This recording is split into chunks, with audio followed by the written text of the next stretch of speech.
तो आओ बेटा, आज हम लोग हिंदी की सुर सरिता में फिर गोता लगाते हैं और आज पढ़ते हैं यूपी बोर्ड के हाई स्कूल के हिंदी का पद्य खंड का पहले चैप्टर का तीसरा पद। इसके पहले अपने लोगों ने 2 पद पढ़ लिया है। आज आइए तीसरे पद का अवलोकन करते हैं। हिंदी के मूर्धन्य कवि सूरदास जी द्वारा रचित ये पाठ है और इसका शीर्षक है पद। तो अगर ये पाठ, इस पाठ का ये पद आ गया तीसरा पद, तो आप इसके संदर्भ में क्या लिखेंगे? इसके संदर्भ में लिखेंगे कि प्रस्तुत गेय पद। ये पद गाया जा सकता है, इसलिए इसको आप कहेंगे गेय पद। तो प्रस्तुत गेय पद हमारी पाठ्य पुस्तक हिंदी के पद्य खंड के पद नामक शीर्षक से लिया गया है या अवतरित है।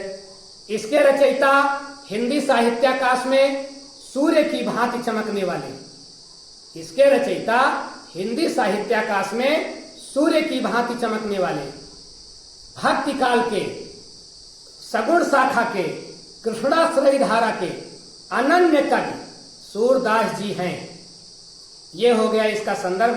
और अगर आप प्रसंग लिखना चाहें तो प्रसंग भी लिख सकते हैं कि प्रस्तुत पद में सूरदास जी ने भगवान श्री कृष्ण के बाल छवि का वर्णन किया है।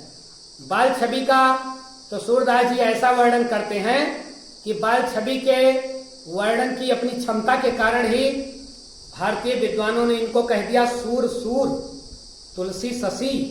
इनको हिंदी साहित्य का सूर्य कह दिया गया। किस विलक्षण क्षमता के कारण? बाल छवि का वर्णन करने के कारण। तो इसके प्रसंग में आप क्या लिखोगे बेटा कि इस पद में सूरदास जी ने भगवान श्री कृष्ण के बाल छवि का वर्णन किया है। तो हो गया संदर्भ, प्रसंग, व्याख्या हम लोग पढ़ने चल रहे हैं और व्याख्या के बाद अपने लोग देख लेंगे काव्यगत सौंदर्य। जरा देखें तीसरे पद में कवि क्या लिखता है। कवि लिखता है कि किलकत कान्ह घुटुरु अनहयावत, किलकत कान्ह घुटुरु अनहयावत, मणिमय कनक नंद के आंगन, मणिमय कनक नंद के आंगन, मणिमय कनक नंद के आंगन, बिंब पकड़िबे धावत, किलकत कान्ह घुटुरु अनहयावत, कबहु निरखी हरि आप छाह को, कबहु निरखी हरि आप छाह को, करसों पकड़न चाहत, किलक हसत राजत दोई दतियां, किलक हसत राजत दोई दतियां, पुनि पुनि तिहि अवगाहत, कनक भूमि पर कर पग छाया, यह उपमाइक राजती, करि करि प्रतिपद प्रतिमनि वसुधा, कमल बैठकी छाजती, कमल बैठकी साजती, बाल दशा सुख निरखी यशोदा, बाल दशा सुख निरखी यशोदा, पुनि पुनि नंद बोलावती, अचरा तरलय ढाकी सूर कै प्रभु को दूध पियावती, अचरा तरलय ढाकी सूर के प्रभु को दूध पियावती, किलकत कान्ह घुटुरु अनहयावती। क्या लिखता है कवि? सूरदास जी लिखते हैं भगवान कन्हैया अभी अभी पलना छोड़े हैं, अभी पलना छोड़े हैं और घुटनों के बल चल रहे हैं।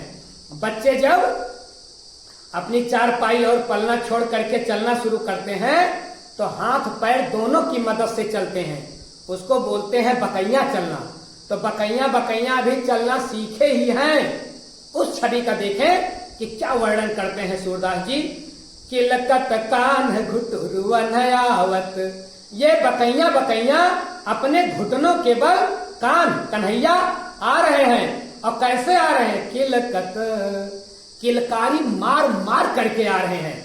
बच्चे अपनी भाषा में कुछ बोलते हैं ना, तो सूरदास जी कहते हैं कि कन्हैया भी अपनी भाषा में किलकारी मार करके और बकैया अर्थात घुटनों के बल चले आ रहे हैं। और कहाँ चले आ रहे हैं? मणिमय कनक नंद के आंगन, मड़ियों से लसा हुआ है, स्वर्णमयी आंगन है नंद का। नंद नंद बाबा का आंगन कैसा है? मड़ियों से जड़ा हुआ है और सोने का, कनक का आशय होता है सोना। तो मणिमय कनक नंद के आंगन, नंद के मणिमय, मड़ियों से सजे हुए, मड़ियों से रचे हुए कनक आंगन में, सोने के आंगन में बिंब पकड़िबे धावत। बिंब का मतलब होता है परछाई और पकड़िबे मतलब पकड़ने को, धावत मतलब दौड़ रहे हैं। अब किसी का अंगना अगर सोने का बना हुआ है तो कितना चमकेगा, और उसमें परछाई पड़ेगी कि नहीं पड़ेगी? पड़ेगी। तो भगवान कन्हैया जब अपनी परछाई को उस आंगन के, सोने के आंगन में देखते हैं ना, मड़ियों के आंगन में, तो अपनी ही परछाई को पकड़ने के लिए दौड़ पड़ते हैं, उसी को पकड़ना चाहते हैं। क्या छवि है, क्या प्यारा वर्णन किया है सूरदास जी ने। मानो उस दृश्य को सूरदास जी देख रहे हैं। कौन कहेगा कि सूरदास जी के पास आंखें नहीं है, ज्ञान चक्षु है, अपने ज्ञान चक्षु से देख रहे हैं सूरदास जी। क्या कि कनक भूमि पर मणि से लसे हुए आंगन में कन्हैया दौड़े दौड़े चले जा रहे हैं, घुटनों के बल चले जा रहे हैं, बकैया चले जा रहे हैं और अपनी ही परछाई को पकड़ने के लिए दौड़ रहे हैं। आगे कवि क्या कहता है? कबहु निरखी हरि आप छाह को, और कभी कभी कबहु निरख, निरख माने देख करके, हरि भगवान, हरि भगवान कन्हैया आप कुछ अपनी ही परछाई को करसों पकड़न चाहत। तो कभी कभी भगवान कन्हैया, भगवान श्री कृष्ण, भगवान हरि के जो कृष्ण बन करके आए हैं, वो अपनी ही छवि को देखते हैं, अपनी ही परछाई को देखते हैं। और कर, कर कहां से होता है बेटा? हाथ। कर सौ पकड़न चाहत, अपनी ही परछाई को अपने हाथ से पकड़ना चाहते हैं और हाथ के बल ही चल भी रहे हैं। तो उसी हाथ से छपछपा करके अपनी परछाई को पकड़ लेना चाहते हैं और मानो कह रहे हैं ये दूसरा कौन है मेरी तरह जो चल रहा है मेरे साथ साथ। यही सोच करके भगवान उस परछाई को पकड़ लेना चाहते हैं। कर सो पकड़न चाहत, पकड़ लेना चाहते हैं और पकड़ में आते नहीं हैं। दूसरे कन्हैया इस कन्हैया के पकड़ में आते नहीं हैं, तो ऐसे छप छप करके पकड़ते हैं हाथों से और आते नहीं हैं। तो भगवान हंस पड़ते हैं। किलकी हंसत राजत दोई दतिया, किलकारी मार मार करके हंस रहे हैं। किला की हंसत, किलकारी मार मार करके भगवान कन्हैया हंसते हैं। और राजत दोई दतिया, और जब किलकारी मार मार करके हंसते हैं तो उनके आगे के दो, अभी दो ही दांत निकले हैं, दोनों दांत सुशोभित हो जाते हैं, देखने में अच्छे लगते हैं। राजत सुशोभित हो रहे हैं, दोई दतिया, दोनों दांत। बच्चे के दो ही दांत पहले आते हैं। और कभी आपने देखा है, सोचा है कि दो दांत आगे वाले ही क्यों आते हैं, पीछे वाले क्यों नहीं आते?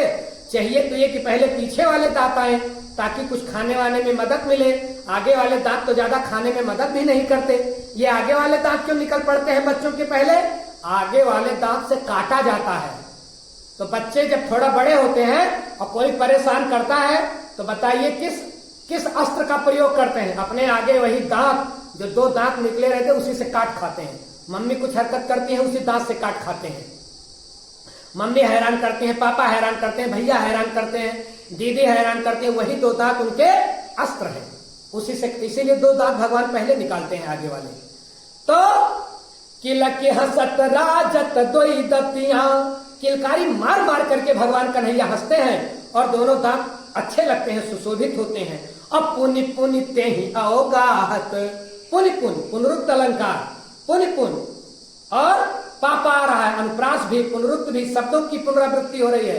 पुनरुक्त अलंकार, पुनि पुनि ते ही अवगाहत, बार बार, पुनि पुनि बार बार, ते ही उसी को अवगाहत पकड़ना चाहते हैं, या उसी अवगाहत मतलब उसी को समेट लेना चाहते हैं, बार बार उसी को पकड़ लेना चाहते हैं। आगे कभी क्या कहता है कि कनक भूमि पर कर पग छाया, और कनक भूमि क्योंकि उनके आंगन में कहीं मिट्टी तो है नहीं, स्वर्ण जटित आंगन है। तो कनक भूमि पर कर पग छाया, तो सोने की भूमि पर, सोने के आंगन पर कर पग छाया, उनका हाथ और उनके पैर की जो छाया है, उनके हाथ और उनके पैर की जो परछाई है, ये यह उपमा इक राजती, यह उपमा कुछ इस तरह से शोभित हो रही है। कनक रूपी कनक के आंगन पर, स्वर्ण जटित आंगन पर जब भगवान कन्हैया चल रहे हैं तो इनके हाथ और इनके पैर, इनकी उपमा कुछ ऐसे की जा सकती है कि करी करी प्रतिपद प्रतिमनि वसुधा। करी करी, फिर पुनरुक्ति अलंकार, बार बार शब्दों की पुनरावृत्ति हो रही। करी करी प्रतिपद प्रतिमनि वसुधा, वसुधा मतलब पृथ्वी, और प्रतिमणि प्रत्येक मणि, प्रतिपद हर कदम कदम पर, जैसे जैसे भगवान अपना कदम बढ़ा रहे हैं, जैसे जैसे मानो सूरदास जी सीसीटीवी कैमरा लगवा दिए हो, एक कदम भी ऐसा नहीं जाने दे रहे हैं कि ना देखें, और सबकी उपमा दे रहे हैं। करी करी प्रतिपद, प्रतिपद जितने जितने कदम बढ़ा रहे हैं, प्रतिमनि वसुधा, वह जो धरती है वो किसकी बनी हुई है, वहां धरती तो है नहीं, तो मणियां हैं, तो वो प्रत्येक मणि, धरती के ऊपर जो प्रत्येक मणि है, और जो करी करी प्रतिमनि प्रतिपद, जो एक एक कदम भगवान कन्हैया चल रहे हैं, करी करी प्रतिपद प्रतिमन वसुधा, ये जो भगवान कन्हैया एक एक पैर रख रहे हैं अपना, और वो जो मणि रूपी जो पृथ्वी है, ऐसा लगता है कमल बैठकी साजती, मानो ऐसा लगता है कि कमल बैठकी साजत, मानो ये कमल का आसन विराजमान है। मानो भगवान के लिए ये मणियों ने क्या बना लिया है, कमल का आसन बना दिया है। तो इस उपमा को, इस छवि को कभी ऐसा बता रहा है कि एक एक मणि मानो एक एक कमल है, और उस पर भगवान श्री कृष्ण के चरण कमल सुशोभित हो रहे हैं। करी करी प्रतिमा प्रतिपद प्रतिमनि वसुधा, हर हर प्रति प्रति प्रत्येक प्रत्येक पैर पर जितने कदम चल रहे हैं, ये जो मणियां है ना, ऐसा लग रहा है कि वो कमल के समान है। तो मणि रूपी कमल पर भगवान श्री हरि का चरण रूपी कमल सुशोभित हो रहा है। अब बाल दशा सुख निरखी यशोदा, बाल दशा सुख निरखी यशोदा, यह सुख तो कोई वही जान सकता है जिसने इसका अनुभव किया हो। कभी कहता है बाल दशा सुख निरखी यशोदा, माँ यशोदा बाल सुख का इतना, बाल दशा का इतना सुख का अनुभव कर रही हैं। भगवान श्री कृष्ण के बचपन की जो हरकत है, चलने की हरकत, परछाई को पकड़ने की हरकत, ये इसको देख देख करके इतनी सुखी हो रही है, इतनी खुशी हो रही है कि इतनी खुशी कि दिल में न समाए।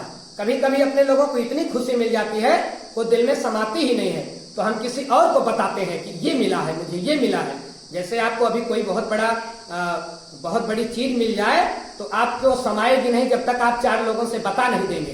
तो भगवान कन्हैया के इस हरकत को देख करके यशोदा इतनी खुश हो गई, इतनी खुश हो गई कि अपने मन में समा ही नहीं रहा है। नंद को बुला रहे कि आप भी देख लीजिए। पुनि पुनि नंद बुलावती, नंद को बुला रही, करे आओ देखो अपने लाला को देख तो लो कि ये क्या कर रहा है। पुनि पुनि पुनरुक्ति अलंकार, नंद बुलावती, बार बार नंद को बुला रही हैं और भगवान कन्हैया को अपने पास बुला लेती हैं। क्या करती हैं, अचरा तर लय ढांकी, और अपने आंचल के नीचे उसको ढांक लेती हैं कन्हैया को। अचरा आंचल के तर नीचे लय ले लेती हैं, ढांकी और ढांक लेती हैं। सूर्य के प्रभु को और सूरदास जी के प्रभु को। तो सूरदास जी का प्रभु कौन है, वही कन्हैया को दूध पियावती। कैसा भगवान है, दूध भी पी रहा है अपने माँ का, कैसा पार ब्रह्म परमेश्वर है। इसीलिए सूरदास जी कहते हैं कि मेरे लिए सगुण भगवान अच्छा है, निर्गुण भगवान मेरे लिए अच्छा नहीं है। कहते हैं सूरदास जी कि मेरे प्रभु को यशोदा अपने आंचल के नीचे रख लेती हैं और दूध पिलाती हैं। क्या प्यारी छवि है, कितनी बढ़िया बाल छवि का वर्णन सूरदास जी ने किया है। तो ये रहा पूरा पद। अब आए इसके काव्यागत सौंदर्य को देख लें। तो बताइए, इसमें पहले तो आप लिखेंगे भाव पक्ष। भाव पक्ष में क्या होगा, भाव पक्ष में आप पहला डालेंगे कि इस पद में भगवान श्री कृष्ण के बाल छवि का अनन्य वर्णन किया, इनके जैसा वर्णन कोई कर ही नहीं सकता। बाल छवि का बहुत ही प्यारा वर्णन किया गया है। और दूसरा, भाव पक्ष में ही आप रखते हो रस, तो बताइए इसमें रस कौन सा है? वात्सल्य रस। कौन सा रस है? वात्सल्य रस। और आए कला पक्ष पर, तो कला पक्ष में क्या होगा बताइए? ये छंद कौन सा है? तो छंद ये है गेय पद, पद है। शैली कौन सी है? मुक्तक है। भाषा कौन सी है? ब्रज है। अलंकार कौन कौन सा है? अलंकार, इसमें अनुप्रास भी है और पुनरुक्ति अलंकार भी है। और शैली मुक्तक हो गई, शब्द शक्ति लक्षणा हो गई। क्या क्या हो गया? रस हो गया, छंद हो गया, अलंकार हो गया, शैली और भाषा ब्रज हो गई। तो ये आप लिखेंगे कला पक्ष में। तो ये रहा बेटा पद का सूरदास जी द्वारा रचित। ये फिलहाल लिया गया कहाँ से है? सूरसागर से लिया गया है। तो सूरसागर से लिए गए पद के तीसरे पद को हम लोगों ने पढ़ा, जिसमें सूरदास जी ने भगवान कन्हैया के बाल छवि का वर्णन किया है। आगे और भी अन्य पदों को लेकर के हम शीघ्र ही मिलेंगे। ओके।